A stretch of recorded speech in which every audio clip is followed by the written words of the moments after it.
see me. Any day me find out how,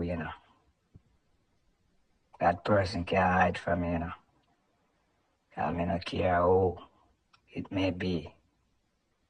I could have my mother. May I take out that. You hear that? Anybody, any time me find out who try to set me up, I gotta deal with them case. You hear that? Cause my things they can't work. Nobody can set me up. So it's either I'm going by the pool or I'm going in the backyard to sit and talk. Which Okay guys, so I'm back and um yeah, I chose the garden because it would be more private and I don't know my reactions or how I would react talking about this. So yeah, I chose the garden. So yes, it's Father's Day. By the way, um, that black gotta get out of my video. I don't know why they litter the back here like that. I'm gonna have to complain because why would they leave their trash right here? That's so nasty. What the hell?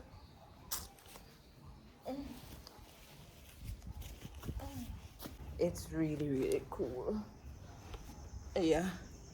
So anyhow, let's get to the conversation. Um, it's Father's Day, and I met my father for the first time at my grandmother's funeral. And to be honest, it was a bittersweet moment, but more on the bitter side. My grandmother passed away in August 2024, right? And my father, I think, he was always trying to reach out to me on TikTok.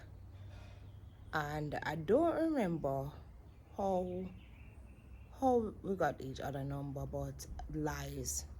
I had a storefront in Clock Tower, halfway through Bargain Mall. I don't know if you guys are familiar with Bargain Mall. It's located in halfway tree store there. And while I had, ooh, that butterfly is so pretty. Have a good look. Yes. The butterfly is so pretty. See the butterfly that's coming the camera? Anyhow, this is why I love nature. While I was at Clock Tower and I had my store, um, relatives was popping up. Like, I'm talking about cousins that I've never met before. My grandmother that I haven't seen since I was like a child. I did not see her though. Like my worker was greeted by these people. Like she kept on saying that if your relative was here. It's like relative, what relative? So it's like cousins that I've never met that was popping up to my store. My grandmother that I haven't seen in years that was walking around asking where my store was at. And I find it very, very weird because growing up, it was very rough for me. I spent a lot of time alone and I hardly got support. So I find it very weird that relatives was now popping up to my store for whatever reason. I don't know why they were popping up. When my grandma popped up, she was like, oh, she was sick and she would like to reach out to me or something like that. Like it was always that type of vibe when it comes down to her, by the way. It's always, oh, she's sick. Because when she used to call the phone, she was always saying that she was sick and she needed money. When she could reach out to my father, that was when my mother was in Jamaica. That was when I was young, but I was old enough to remember all of these things. I was saying that she was sickly and she'd like to see me and stuff like that. I didn't get to see her because she didn't leave a number with my worker, and she never came back, and I had closed down the store, right? However, he had cousins that was coming to the store, right? I never met these females before, not when I was a child, not when I was younger. I literally did not know these people. My worker was saying that, your cousin came here today. I said, cousin, yeah, your cousin came here today. I was like, what did she say? They didn't really say nothing much, but just to let you know that they came here. I was there one day, and my my said cousin came to the store. Like I was just there starting out new stocks because I would just go to the store when I had new stocks, and when I had like to check off, like when you have a store, you don't have to be there. As long as you have a camera system, you could literally just sit at your house and watch your camera system of your business. You don't have to be there. You just go there, check off, or when it's important, when it's necessary for you to be there, you be there. Anyhow, um, I was there and she came there. I never seen her before. I didn't know she was my cousin. And she started talking to me. She said, "Hi, I'm your cousin." I said, "Oh, okay, nice to meet you." She said that she wanted me to try to make up with my father and to try to have a father-daughter relationship. Because yes, it's been like I never met this man before. I don't know this man. Right? So she was like, she needed me to try to bear with him, like to try to give him some of my time, and because I think we had a falling out. I can't remember when, but my father was always like doing weird stuff to me, but I'll talk about that soon. So I was like, okay, sure. I mean, he's gonna come for the funeral. I'm eventually gonna have to go to the funeral, so I'll eventually see him. So I mean, it's not really that hard to, give him a few minutes or an hour or two to catch up or whatever it is. So I mean, it's not really a big deal because I'm gonna have to go to my grandmother's funeral anyways. Um, I told her yes. I think I had reached out to him. I don't remember how it went. I think it was when he came to Jamaica. He reached out to me, and he would like to see me and stuff like that, asking me when I'm coming to Portland to my grandmother's event. Because I had work and I had like new stocks. I think during that time it was close to Christmas. It was like close to the holiday season, so I had a lot of work to do. I had a lot of stocks. The list goes on. So basically, uh I just went there like the day before the funeral, and I went for the grave digging. Right? When I went to Portland, I mean, most of my cousins have grown older. They were adults now. Like that's how long I haven't seen some of these people. I don't really go around my family like that. I don't know. I just never really felt welcome from I was younger. Like there are cousins that I had that did, have like there are stuff that happened that made me feel like I wasn't really welcome. So I just stay away as an adult. Unless it's like death, I will pop up, which that was death, right? Or something important, I will pop up. I did manage to visit my grandmother once before she died, but that was like 8 years ago, and I'm so embarrassed to be saying that. I saw her once before she died, and it was years before she died. I wish I had visited her before she passed away. You know. Anyways, um, when I went there, I saw him, and I was like, oh well, this man is my father. It was weird because this is a absolute stranger. I have never met this man a day in my life. He's my father. I'm 28 years old. Never met this man before. Um, It was a weird feeling meeting him because, like, I also, too, like, not to say that I resent my father, because I don't. I have put this mentality in my mindset that even though my parents had left me when I was young, they don't owe me nothing.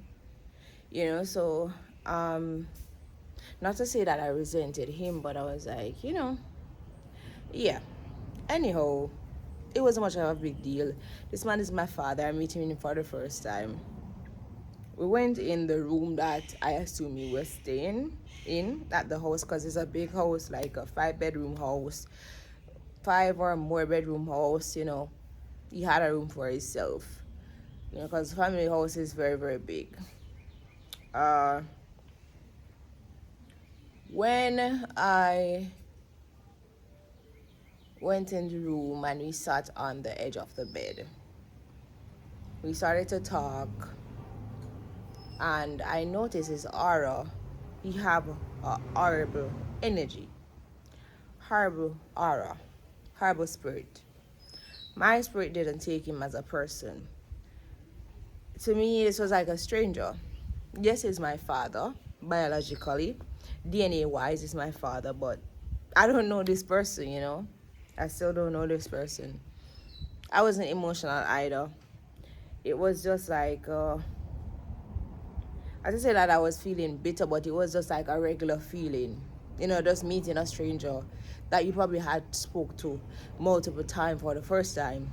Anyhow, we started to conversate, and we was just talking, and he asked me how was I, and I said I'm good. I'm good. I was more on the calm side because I already felt his energy. I'm an energy person. He started to say that the reason why he left me was because he had to do what was best for him. And also, so the reason why he did not file for me as a child was because he had to do the best for him. There were rumors that my father had been a U.S. citizen since I was like a teenager, which, like, normally in the Caribbean, whenever somebody leave the country and they get the citizenship and stuff like that, and they have a child, they would try to bring up their child, help their child. That is really a thing that most Jamaicans do. Like, they leave the country to give their child a better life, basically. That is what most Jamaicans or most Caribbean people would try to do, right? Anyhow, that wasn't done. My mother left when I was 10, I believe. And according to him, my mother blocked the process of him having to file for me, right? So when he asked for like my birth paper, it wasn't sent to him, right? And she would always say she don't want me in America. That is word. He told me that. I don't know if it's true, but looking back now, I wouldn't like be surprised or shocked that my mom would want me in America, because my mom is a very jealous person. Anyhow, he said to me that he had to do what was best for him, and that is why he did what he did. And he's sorry that I had to go through so much during my childhood and my teenage years and my adult life, and he just had to do what was right for him. I was just there sitting like, wow. I could hardly say anything at all. I sit there and I was just like looking on the wall, and I was just there like, wow.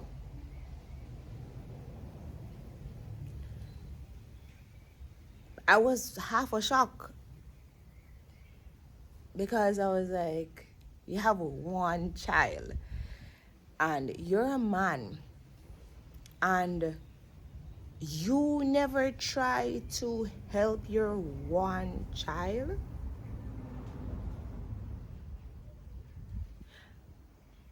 You never tried to help your one daughter. It don't matter if you feel like you was doing what's right for you, like help your child. You know what Jamaica is like. That is why you run. The reason why they left Jamaica is because they know it's not life for them, you know. But you left Jamaica and you left your girl child like that to go through so much things, and you met the person. You're like, oh well, I had to do what was right for me. That was messed up, that was messed up.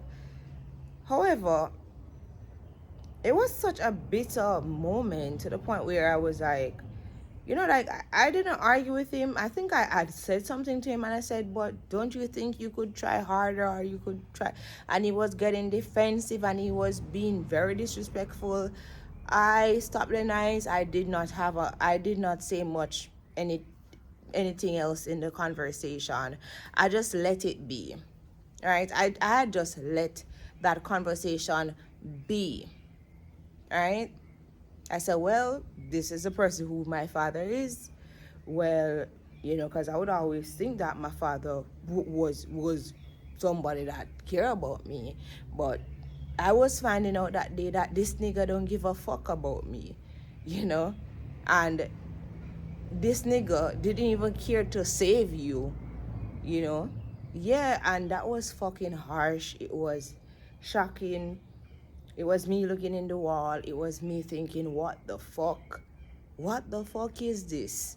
I'm 28 years old. I just met my dad, and my dad told me that he did what was right for him. And he could have saved me because his self came fucking first. Yes, that was what my father was telling me. That he did what was right for him, and he couldn't help me or save me because his self came fucking first. My father told me that at 28 years old. Anyways, after that, I was like, well, it is what the fuck it is. I'm 28. I'm here already. What the fuck I'm gonna do? This man is like 80% a stranger. What the fuck am I gonna do? First of all, let me highlight that he gave off the most illiterate, like a persona. Yeah, he's a very ignorant person. And so I said that. I hardly said anything after that. Well, I was trying to bring up a few points and express to him that, like life has been rough, and he was arguing with me. So I was like, you know what? Well, fuck you then. I'm not gonna have nothing more to say to you as long as I fucking live. I'm just here for this funeral and I'm gonna get the fuck out of here and move out my fucking life. Anyways,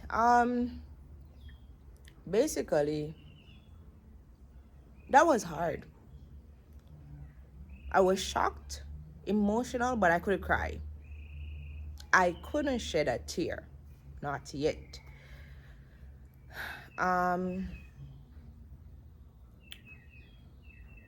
I finished talking to him after that, and I came out the room, and I tried to get some food. It's like a setup. Like the day before funeral, they always have this setup type of vibe, like, where people would have food, would have goat soup, which I call manish water in Jamaica, would have curry goat, white rice. All lies. That is not a setup. I think it's a night. I'm mixing it up. Yeah. They would have like bread, fish, liquor the night before the funeral. They don't do the heavy cooking. I think it's a grave digging where they do the heavy cooking. Like they cook a lot of food, and it's like a celebration basically. Anyhow, I got me some stuff. I wasn't in the best vibe because, well, I just found out something very weird, shocking, So, not that I was visibly upset, but visibly confused, emotional, and frustrated. I spent up until about like 5, 4 a.m., I believe. And then I went back to my hotel. So, yeah, I wasn't even staying at the family house. Let me remind you that it's three big houses in a yard. So, they have like, I have a lot of family that live overseas. I rent a hotel for the night, which is like 17,000 Jamaican dollars. I was willing to spend that to stay there because I mean these are people that I haven't seen in years, and just for safety, just for less drama, I wanted to stay somewhere, in my own comfort. I went there, wake up the next morning, had breakfast. And I was feeling sad too because, this is my grandma. My grandma, my favorite grandmother. She was so loving. She was so sweet, so kind. She brought me to church a lot when I was younger. And the most kindness I ever got from a relative was always my grandmother. I'm going to be honest with you. This is highly emotional day. Uh, I went to the funeral. When I went to the funeral, I was like at the front row. Me, my uncle, and my grandfather, which is my father, and his wife. All of us were at the front row, and it was just tears going down my cheeks. Like I was just crying, like uncontrollable. I was crying. I was crying. When my grandmother passed, it was rough. I cried a lot. It was very, very rough. And she died at 98. But that's how much I love my grandma. I watched my granduncle. He was talking about her, talking about all the other siblings. All the siblings would came up talk. I did not. I think I passed my father at the front. I didn't say anything to him because I mean, after that awkward situation, I didn't say shit to him. I just wanted to go to the funeral and just be there. I saw one of my cousins. My cousin who would always check up on me. Like she have always tried to check up on me. She have came to my store, supported my business, bought clothes from me. She would always like check up on me and stuff like that. I saw my cousin. I saw the family. It was time to go by the grave side. I went by the grave side. I didn't spoke to him. Still, he hardly spoke to me too. I didn't spoke to him either.